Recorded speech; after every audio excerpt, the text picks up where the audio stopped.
Yo, what up, what up, what up, what up, what up? Hey, man, Ball Hawk here early this morning, on this Tuesday morning, man. Make sure you subscribe to the channel.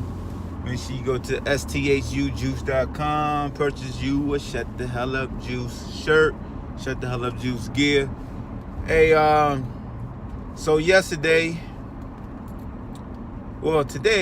for some reason, when I logged onto my Twitter, a tweet from Jason Whitlock came up basically asking, is Julian Edelman a Hall of Famer, and referencing like Robert Horry never won MVP of the finals. Julian Edelman won MVP of the Super Bowl, and he'll keep his eye out on him. And it even came up on my show yesterday. Shout out to everybody that called into the show yesterday and trying to discuss if Julian Edelman was a Hall of Famer. And this is a classic example of prisoner of the moment, in my opinion. And when you talk about a guy like Julian Edelman, is he a Hall of Famer? It makes you truly go back and see who hasn't gotten to the Hall of Fame before we can even entertain Julian getting into the Hall of Fame. The first name that popped up in my head was Isaac Bruce. Like, Isaac Bruce isn't even in the Hall of Fame. And we got people discussing this Julian Edelman a Hall of Famer. Like, I hate to be the one that have to go against the grain because it's going to seem like I'm a hater, but if Isaac Bruce not in the Hall of Fame, I'm not even in. Look, you shouldn't even entertain a dude that has, I believe Julian Edelman got 2 years of over 1,000 yards receiving. I know he got all these yards in the postseason, and again, he just won Super Bowl MVP for his 10 catch. How many catches he had? Like 12, 10? I don't know. But come on, man. Like, what are we doing, man? Don't Hall of Fame supposed to be elite? The elite of the elite? Unless you preference his nomination, just say Hall of Slot Receivers, then damn it, we got to put Wes Walker in first. Wes Walker got 9,900 yards right in his career. He had seasons of 1,500 and 1,300 yards in the damn slot. That's how I know how human feelings work. It's no different than when you look at one of these ESPN 30 for 30s, and as soon as you're done looking at it, you start raving about that individual that was the feature, and you start elevating them higher than what they really are because you just caught up in the moment. Again, I think Julian Edelman is in the Hall of Heart, the Hall of the Underdog, the Hall of it's a great story, the Hall of it, damn it, you did the damn thing and you pushed, your expectations to the limit. I'm not saying he's not a very good player. I'm not saying he's not a good player. I'm not calling him average. But when people talk about top receivers in the NFL, does his name even truly come up with a straight face? Like, if you had a pool of wide receivers and you say, yo, I have a mediocre quarterback. I need a receiver to make my quarterback look good. Are you picking him over the guys like Antonio Brown or Julio Jones or DeAndre Hopkins or Odell Beckham or Mike Evans, like AJ Green? You want me to keep going? Like, that's what I'm saying. Hall of Fame. Like, you look at his career, it's not a Hall of Fame career. And we got to stop with this, well, look at the Super Bowl. Like, that doesn't affect. The Hall of Fame is all about the individual numbers. Now, does Super Bowl victories and Super Bowl MVPs help? Possibly. But we all know it's all about your resume. What your numbers say? What the numbers say?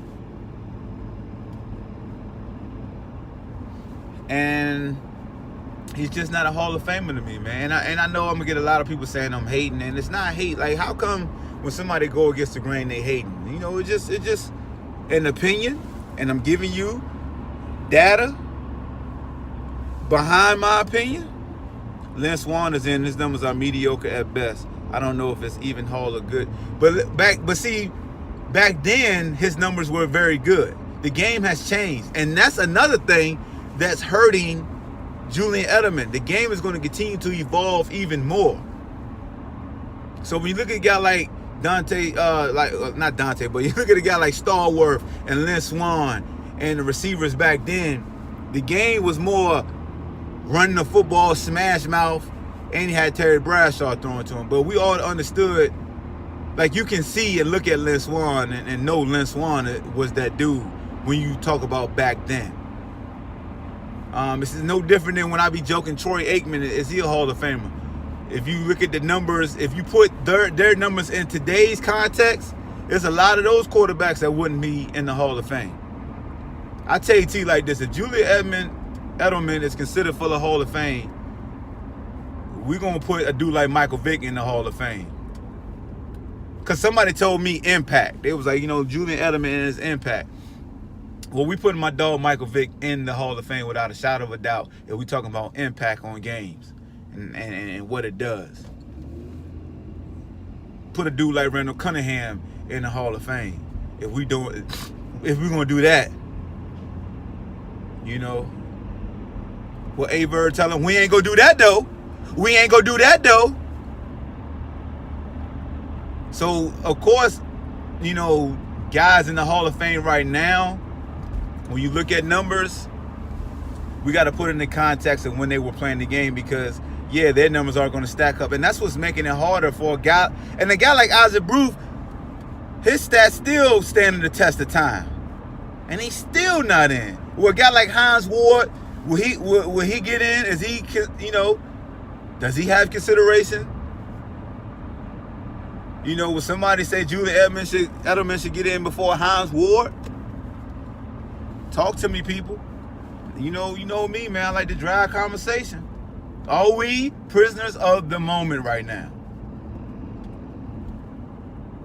To even make this a discussion. This is on nationally televised shows like Jason Whitlock. They were entertaining this. This was a topic. This lets you know they playing on the emotions of the public, of the fans, because he hoisted that MVP trophy.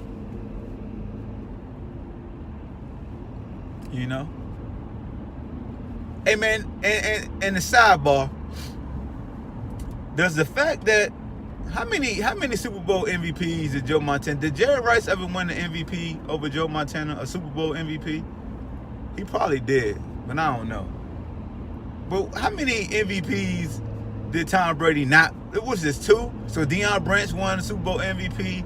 Now Julian Edelman won the Super Bowl MVP. And they want to compare this man to Michael Jordan and the GOAT. The GOAT ain't never lose an MVP when it came to the biggest stage. Will Kane and Max. Man, Max, I'm with you, brother. I need to do a whole nother video on that topic. That's what I'm going to do. I'm going to do a whole nother video on that topic. But anyway, let me know y'all thoughts, man, on Julian Edelman and his Hall of Fame worthiness. Not hating. Great career so far. He still got years, ahead of him. Oh, shoot, they almost hit each other. Boy, changing lanes without checking your blind spot. All right, man, I'm going to get off on that note. Holla at y'all.